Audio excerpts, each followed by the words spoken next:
নমস্কার বন্ধুরা, পিঙ্কি ভিলেজ কিচেনে আপনাদের সবাইকে স্বাগত জানিয়ে আশা করি আপনারা সকলেই ভালো আছেন।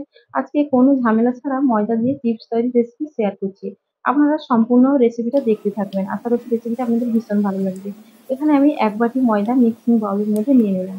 এবার এর মধ্যে দিয়ে দেব 3 চামচ চালের গুঁড়ো। 3 চামচ চালের গুঁড়ো দেওয়া হয়ে গেলে এর মধ্যে দিয়ে দিচ্ছি বেকিং সোডা 1/2 চামচ আর বেকিং পাউডার দেব 1/2 চামচের থেকে একটু বেশি। এবার এর মধ্যে দিয়ে দিচ্ছি পরিমাণ মতো লবণ। এবার চামচ দিয়ে শুকনো উপকরণটাকে আমি একসঙ্গে ভালো করে মাখিয়ে নেব। মাখানো হয়ে গেলে আমি এর মধ্যে 1 বাটি জল দিয়ে দেব, যেই বাটির মাপ করে ময়দা নিয়েছিলাম সেই বাটিতে। এখন আমি হ্যান্ড বিটার দিয়ে ভালো করে গুলে নেব।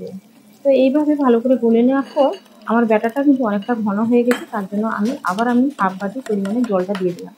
টোটাল এখানে 1.5 বাটি পরিমাণে জলটা লাগলো। দেখুন ব্যাটারটা এইভাবে রেডি করে নিয়েছি, যেভাবে আমি চামচ দিয়ে দেখাচ্ছি একদম কিন্তু স্মুথ একটা ব্যাটার হয়েছে। এবার এখানে 3টা বাটি নিয়েছি, 3টা বাটির মধ্যে ব্যাটার অল্প অল্প করে ঢেলে নিলাম। এগুলোতে আমি ফুড কালার দেবো। আর যেহেতু আজকে চিপস বানাচ্ছি, ফুড কালারটা দিয়ে বানালে দেখতে অনেক বেশি সুন্দর লাগবে। আর বাচ্চারা খুবই পছন্দ করে ফুড কালার দিয়ে চিপসটা বানালে।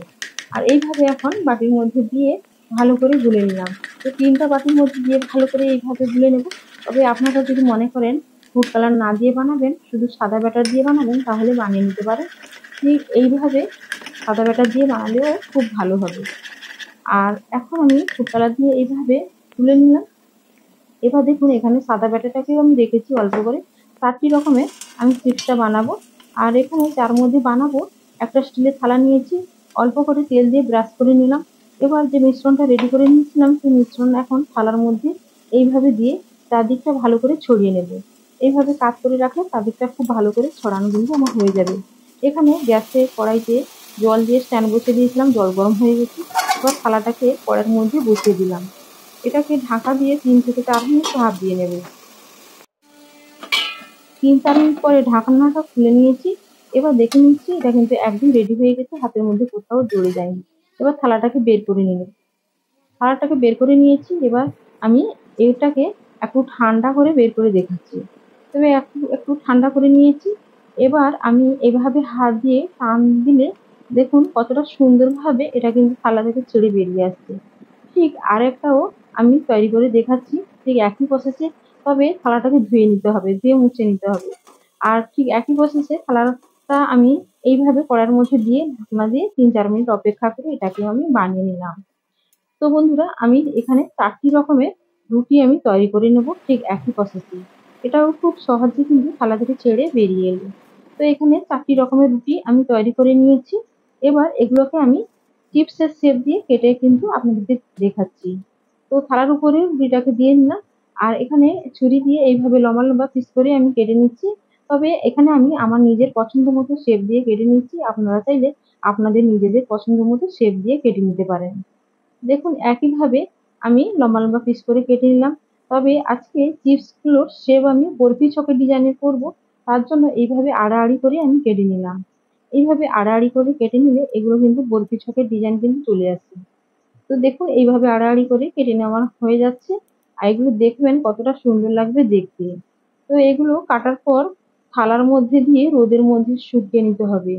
আর যদি রোদ্দুরের ব্যবস্থা না থাকে আপনারা ফ্যানের বাতাসেও শুকিয়ে নিতে পারেন। তবে ফ্যানের বাতাসে দিয়ে শুকালে 2 থেকে 3 দিন টাইম লেগে যাবে। রোদ্দুরে দিয়ে শুকালে একদিনে কিন্তু খুব ভালো করে শুকে যাবে। আর এগুলো যদি আপনারা দীর্ঘদিন পর্যন্ত সংরক্ষণ করে রাখবেন, তাহলে এগুলোকে আপনারা রোদ্দুরের মধ্যে দিয়ে শুকিয়ে নিলে সবথেকে বেশি ভালো হবে। দেখুন এইভাবে কিন্তু আমি বরফি ছকের ডিজাইন করে কেটে নিয়েছি।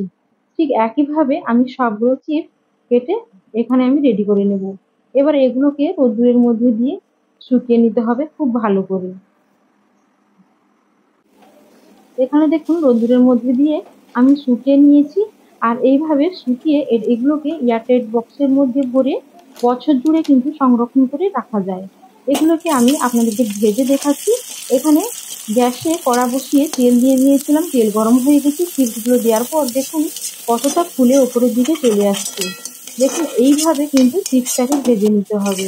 আর এইভাবে তেলের মধ্যে দেওয়ার পর ঠান্ডা দিয়ে এইভাবে ঘন ঘন এদিক সেদিক করে নাড়িয়ে চিপসটাকে বেশ সুন্দর করে ভেজে নিতে হবে। এগুলো ফুলে কতটা টগর হয়ে যাচ্ছে, দেখুন কতটা ওপরের দিকে ভেসে উঠে আসছে। তো বন্ধুরা, আপনারা বাড়িতে একদিন হলেও এইভাবে চিপস বানিয়ে খেয়ে দেখবেন, খুবই ভালো লাগে খেতে।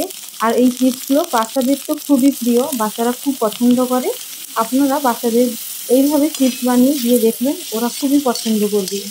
তো বন্ধুরা, আমার এই চিপস বানানোর রেসিপি আপনাদের কাছে কেমন লেগেছে কমেন্ট করে জানাতে কিন্তু ভুলবেন না।